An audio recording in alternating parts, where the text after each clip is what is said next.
علی ایک دکان کے شیشے کے پار اسکول بیگ اور کتابوں کو حسرت سے دیکھ رہا تھا۔ اس کی قمیض پرانی تھی اور جیب بالکل خالی، لیکن آنکھوں میں ایک خواب تھا، پڑھنے کا، آگے بڑھنے کا۔ روز وہ اسکول کے باہر بیٹھ کر کلاس کی آوازیں سنتا۔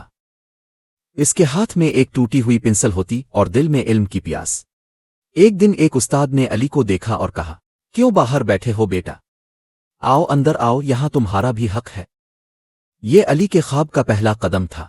علی دن بھر مزدوری کرتا اور رات کو سٹریٹ لائٹ کے نیچے بیٹھ کر پڑھتا۔ ماں باپ زمین پر سوتے اور علی کتابوں میں اپنے کل کو تلاش کرتا۔ سالوں بعد علی نے کامیابی کی چادر پہنی، وہ ایک گریجویٹ بن گیا تھا۔ اس نے اپنے پرانے گھر کی طرف دیکھا اور آنکھوں میں آنسو آ گئے۔ وہ خالی جیب کا خواب آج حقیقت بن چکا تھا۔ پیغام: خواب امیروں کا نہیں ہوتا، حوصلے والوں کا ہوتا ہے۔ اگر نیت سچی ہو تو خالی جیب بھی منزل تک لے جا سکتی ہے۔ If you like this video, then like, comment, subscribe to my YouTube channel, and don't forget to press the bell icon button for more interesting videos.